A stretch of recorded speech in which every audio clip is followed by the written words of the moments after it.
Hi everyone, my name is Granicz, and today I would like to show you how you can create a login page with Websharper. Why Websharper?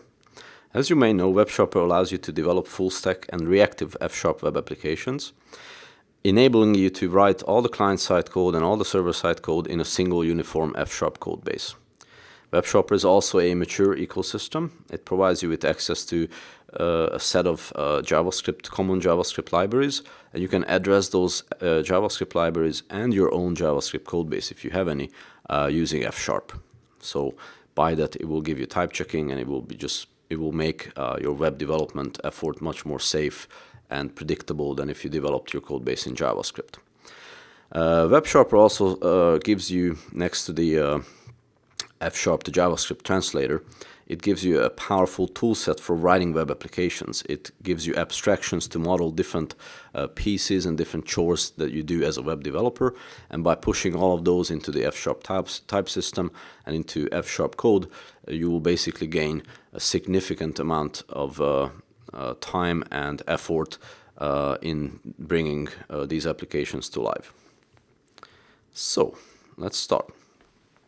So what I've done here is create a Websharper client-server application using the UI Next language, which is one of the templates available. So if you install Websharper and you go to a new project, you will basically see this application template under the Visual F# group of templates under the Websharper folder here, and then you see UI Next client-server application. And go ahead and create an application of that template. And basically you will see on the right hand side in your Solution Explorer all the files that are part of this solution, and most notably these three F# files, main.fs, client.fs, and remoting.fs. This is a deliberate naming convention that we have used. Feel free to change these file names or actually merge the content of these files as per your liking. Right now main.fs is a file that basically provides the whole structure to this application. And inside of it there is a module called site. This is the module that contains the different functions that are used to construct a website and construct the different pages of that website. So if you look in this file, what you see in the bottom is this declaration here. So we have a website called main. It's annotated with an attribute, a website attribute. This is basically for the whole runtime mechanism to discover that there is indeed a website embedded into this DLL that will be produced, and it will be automatically served. So if you have used and started from this template, it will have all the machinery in webconfig to make that happen. So here what we say is that we have a multi-page application, and right now that multi-page application is responding to two different kinds of incoming requests, one for the home page and another one for the about page. And the way I can see that is there's this endpoint type, which if you follow the reference to the endpoint type, you will see that it's a discriminated union, giving you the two shapes and the endpoint URLs where you can access those two. So here we see that the root of the application is going to give us the home page, and the /about URL will give us the about page. And what's actually served when you get a request for those pages is the home page function and the about page function, which are just defined above this. So for example, in the about page function, we're invoking the templating engine. We're passing this main template. I'll show you that in a second. And we will simply instantiate the single placeholder in the template with this actual HTML content. So the about page will have a header, and it will have a paragraph of text that you can see there. Now, the other function, the homepage function, is a little bit more interesting. Remember, we are creating a login form, and what we would like on the homepage is a simple login form that allows a user to log in, and once the user is logged in and returns to the same page, we would like to see a message that the user has been logged on. And potentially we should also give a facility, probably something like a button, to let the user log out on demand. So when you look at this homepage function, we see a slight complication here because we ask for the current user session, and if we don't find any, then we simply will invoke or output a dynamic content which basically will be a div that encloses a dynamic content which we obtain using this client function. This is actually a function that takes a quotation of a very limited form and allows that function call, a top-level function call in that quotation, to be triggered as a client-side function. I'll show you what that function does right now. Flip over to the client FS file, and then we see here that for the anonymous user, this function in question, we are basically providing a formlet. In fact, this is actually a piglet that declaratively defines how a particular user interface, in this case this login form, looks like. And what we see here is that it will have two components, one that supplies string values and another one that supplies string values again. And both of these facilities have a validation on them that blocks emptiness. So if any of these streams of values that we produce from this piglet happen to be empty, then we will warn the user as you must enter a username or you must enter a password. So one of the interesting things about piglets versus formlets, and this is not an introductory video to these abstractions, but the interesting bit about a piglet or a Websharper form, as we called it. So when you go here, it's a Websharper forms.form type. So that's the name of the abstraction here. So the interesting bit is that after you had declaratively defined what is the structure or the abstract makeup of this form, in this case combining two string values into a record that has a user and a password field. So this construction with the form.return and those stars basically define this user interface. At this point, what we can do is we can simply annotate that user form and add different facilities and different capabilities to it. So in this first line that I highlighted, we're adding a submit button.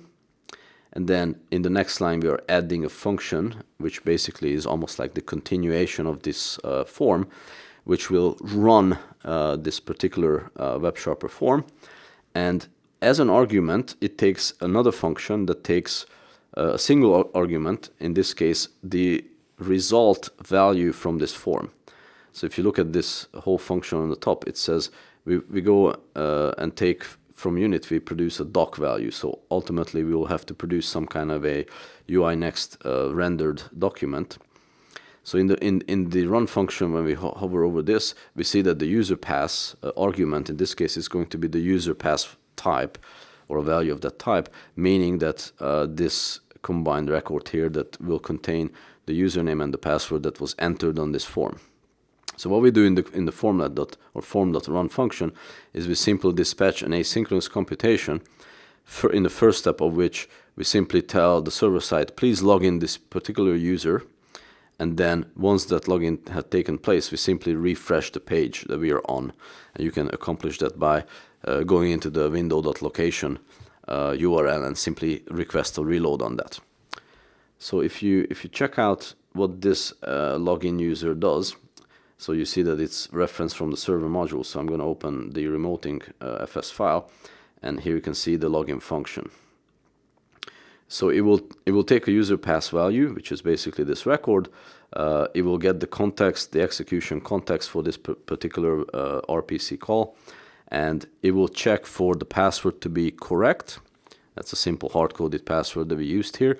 And if that's the password specified or given, then we'll instruct the context, we'll fetch the user session out of it, and we'll instruct that to store a new login user with the username that was passed to us. And you can use this persistent equals true or false. That's an optional argument that you can give to this function call to basically log in somebody across different tabs that may be open, or log in somebody on that one particular tab that he's on at the time.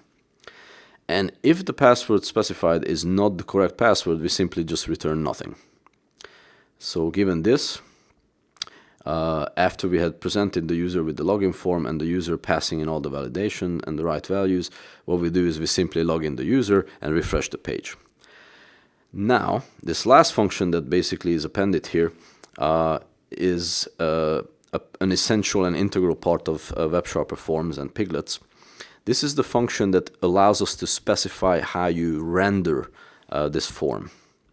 And in this case, we simply produce a form tag, and inside of that, here we referenced another library, but you can also just output your HTML input tags and your custom validation that you want done. But here we want it to be a very simple case. So what we have done is we have referenced this NuGet package called websharper.forms.bootstrap, and then opened that on the top of this file. And now we can talk to its own controls.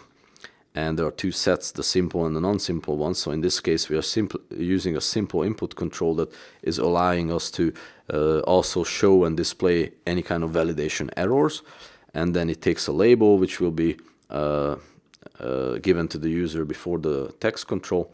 And then it will basically want to be tied with a user variable. This is a reactive variable that stores what had been entered into the form for the username, and password is similarly a reactive variable that gives us back the password that was given. So we basically wire those in by specifying this user and then password on the other one and the other control, and simply have a submit.view, which is another argument that needs to be given to wire up the submission system and the whole user interface integration into a single coherent form. So here we have an input control for the username, an input control for the password, both of them with error handling. And then we also show a button that says login. We give it some bootstrap classes.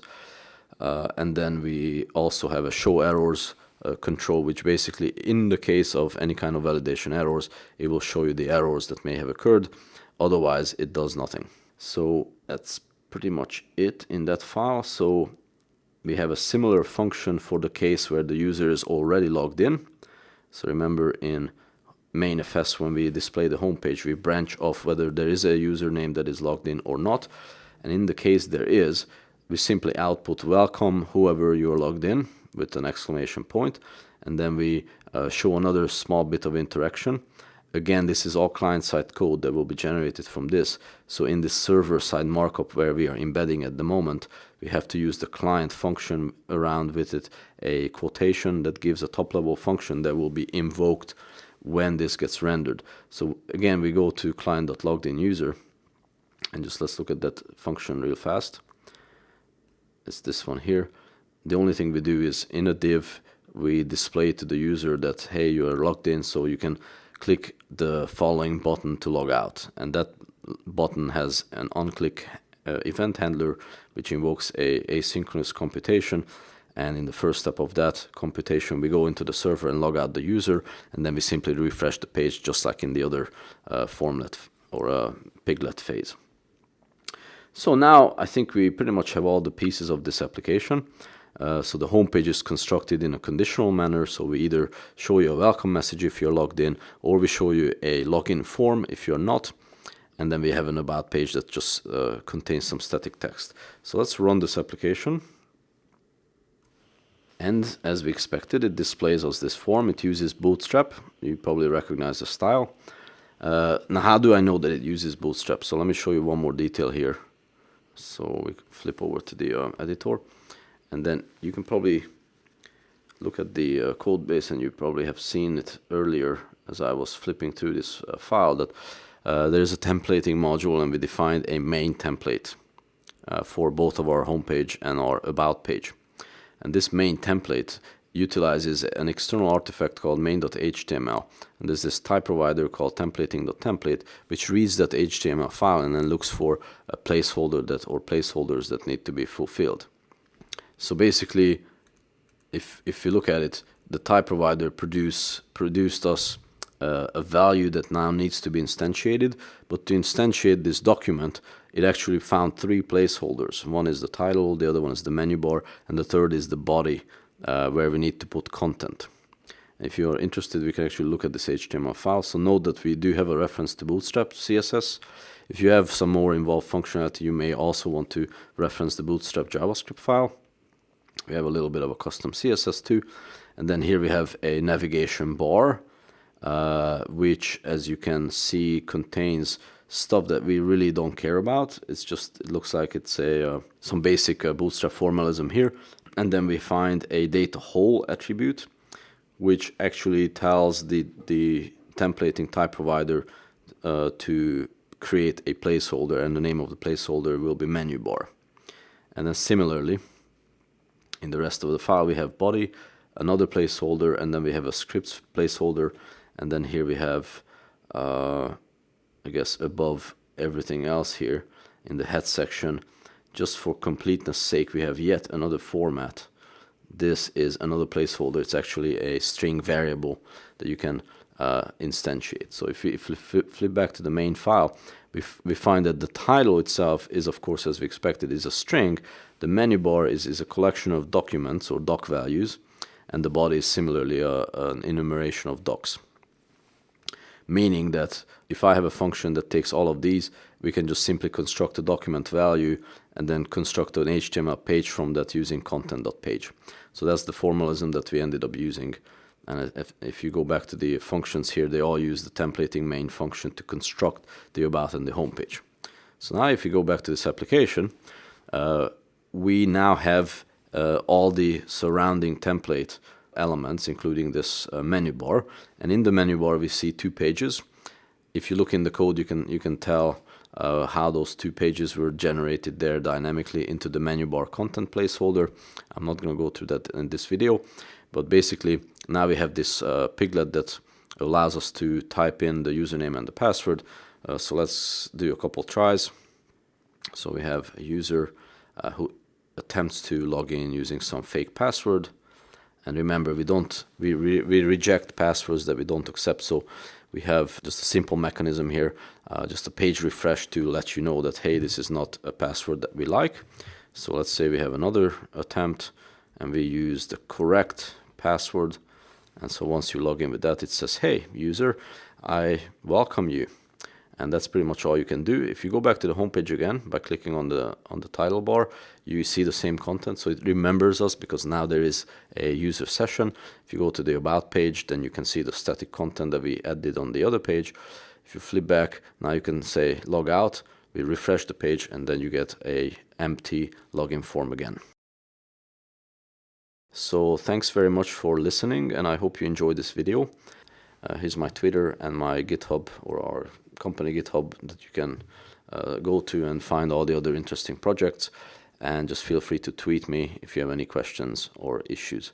Thank you very much for listening, and have fun using Websharper.